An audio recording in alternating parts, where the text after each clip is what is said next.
Hello students, welcome to my YouTube channels biology classes. आज मैं आप लोग के लिए इम्पॉर्टेंट टॉपिक लेकर आया हूँ। बायोलॉजी के कुछ इम्पॉर्टेंट क्वेश्चन पे हम लोग डिस्कशन करेंगे और मैं आप लोगों को एक इन्फॉर्मेशन देना चाहता हूँ कि क्लास 12th की जो बायोलॉजी की क्लासेस किसी कारण रुकी हुई थी तो वो क्लास कल से कंटिन्यू हो जाएगी।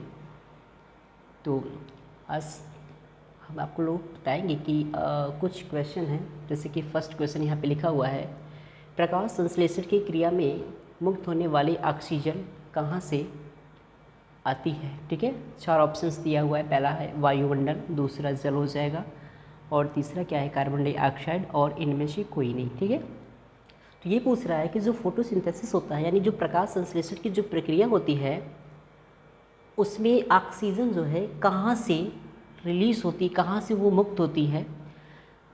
पूछ रहा है ऑप्शन देकर कि वायुमंडल से या फिर जल से या कार्बन डाइऑक्साइड से या फिर इनमें से कोई नहीं। ठीक है, तो इसका जो राइट आंसर हो जाएगा वो क्या हो जाएगा, जल। ठीक है, वाटर से ही क्या होता है तो ऑक्सीजन मुक्त होता है, क्योंकि आपको पता है जल में क्या होता है H2O, बेसिकली वो हाइड्रोजन और ऑक्सीजन से मिलकर के बने होते हैं। तो यहाँ पे ऑक्सीजन कहाँ से रिलीज होती है तो ये आपका हो जाएगा जल। ठीक है, इसका राइट आंसर क्या हो जाएगा, B is the right answer. ठीक, अब हम बात करते हैं सेकंड क्वेश्चन की। तो सेकंड क्वेश्चन क्या है, सेकंड क्वेश्चन इसमें आप देखेंगे बता रहे हैं।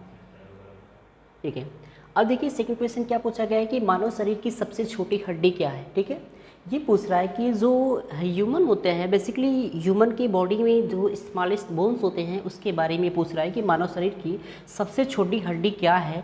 यहाँ पे 4 ऑप्शंस दिए गए हैं। फर्स्ट जैसे नाखून है या फिर जबड़ा हो जाएगा, स्टेपिस हो जाएगा या फिर नाक। ठीक है, इनमें से कौन से इसके राइट आंसर हो जाएगा तो मैं आप लोगों को बता दूं कि मानव शरीर की जो सबसे बड़ी हड्डी होती है वो स्टेपिस होती है। ठीक है, और ये स्टेपिस कहाँ पाए जाते हैं तो ये पाए जाते हैं आपके कान में। ठीक है, और इसके बाद हम बात कर लेते हैं तीसरे क्वेश्चन की। तो तीसरा क्वेश्चन इसका क्या हो जाएगा, आप देख सकते हैं हीमोग्लोबिन, हीमोग्लोबिन में होता है क्या होता है, लोहा होता है, फिर तांबा होता है या फिर जस्ता होता है, फिर मैग्नीज होता है। इन चारों में से कौन सा ऑप्शन सही है ये पूछ रहा है कि जो हीमोग्लोबिन होता है, बेसिकली हीमोग्लोबिन में ऐसा कौन सा चीज़ प्रेजेंट होता है, इन चारों में से कौन सी चीज़ें पाई जाती है। आयरन होता है, तांबा होता है, जस्ता होता है, फिर मैग्नीज होता है। तो आपको पता है कि हीमोग्लोबिन बेसिकली जो होती है 2 कंपोनेंट्स होते हैं, पहला क्या होता है हीम और दूसरा क्या होता है ग्लोबिन्स। तो ये हीम और ग्लोबिन दोनों चीज़ से मिलकर के बना होता है। हीम का मतलब होता है आयरन मीन्स लोहा और ग्लोबिन्स का मीन्स प्रोटीन होता है। तो इसका जो राइट आंसर हो जाएगा वो क्या हो जाएगा, लोहा। लोहा इसका क्या हो जाएगा, राइट आंसर हो जाएगा। ठीक है, बढ़ते अगले क्वेश्चन की तरफ। तो यहाँ पे देखिए अगला क्वेश्चन क्या दिया है कि मनुष्य के शरीर में हृदय को एक बार धड़कने के लिए कितना समय लगता है। वैसे आपको पता है कि मानव का जो हार्ट होता है बेसिकली वो 1 मिनट में 72 से 75 बार क्या होता है, धड़कता है। लेकिन यहाँ पे इसका अपोजिट पूछा हुआ है कि 1 सेकेंड, सॉरी ये पूछ रहा है कि हृदय को एक बार धड़कने के लिए कितना टाइमिंग लगता है, कितना सेकंड लगता है। ऑप्शन दिया हुआ है कि 1 सेकेंड, 2 सेकेंड, 0.8 सेकेंड हो जाएगा, फिर 1.5 सेकेंड हो जाएगा। तो इसमें से क्या राइट आंसर हो जाएगा, 0.8 सेकेंड हो जाएगा। ठीक है, आप सब कुछ समझ में आ रहा है। तो ये क्या रहा कि मानव शरीर में हृदय जो पंप करता है, जो धड़कता है, तो एक बार उसको पंप करने के लिए, एक बार उसको धड़कने के लिए कितना टाइमिंग लगता है तो वो 0.8 सेकेंड लगता है।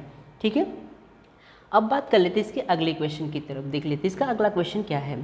अगला क्वेश्चन है कि सबसे अधिक क्रोमोसोम्स किस में पाए जाते हैं, यानी जो क्रोमोसोम्स होते हैं सबसे ज़्यादा लार्ज अमाउंट में या लार्ज नंबर में किन में पाया जाता है। टेरिडोफाइट्स में पाया जाता है या फिर ब्रायोफाइट्स में होता है, फिर ह्यूमन में या फिर एलिफेंट हाथी में होता है। ठीक है, तो अगर आप सबको पता है इसमें, अगर इनका आंसर अगर आप सबको पता है तो आप सब इसी कमेंट बॉक्स में हमें लिख करके बताएं कि इसका आंसर क्या होगा। ठीक है, अगले दिन हम आप लोगों को जो है कि क्लास 12th की क्लासेस जो है मैं कंटिन्यू कर दूंगा। उसका टाइमिंग जो है आपको पता है कि टाइमिंग क्या है, 8 बजे। 8 बजे जो है रात्रि को 8 बजे क्लास चलेगी। तो सभी लोग फटाफट जो है कि चैनल को सब्सक्राइब कर लेंगे और अधिक से अधिक लोगों को वीडियो को क्या कर देंगे, शेयर कर देंगे और लोगों को इन्फॉर्म कर दीजिए कि कल से क्लास आपकी कंटिन्यू हो जाएंगी। और हाँ, इसका जो आंसर अगर आपको पता है तो इसे ज़रूर कमेंट बॉक्स में हमें लिख करके बताइए कि इसका आंसर क्या होगा। सबसे अधिक क्रोमोसोम्स किस में पाया जाता है, टेरिडोफाइटा में पाया जाता है कि ब्रायोफाइटा में पाया जाता है कि मनुष्य में पाया जाता है या फिर हाथी में पाया जाता है। ठीक है, इसका आंसर आप हमें लिख करके बताएंगे। अगर नहीं आएगा तो कल की क्लास में मैं इस पर ज़रूर डिस्कस करूँगा और आपका इसका आंसर भी बता दूँगा। ठीक है, थैंक यू।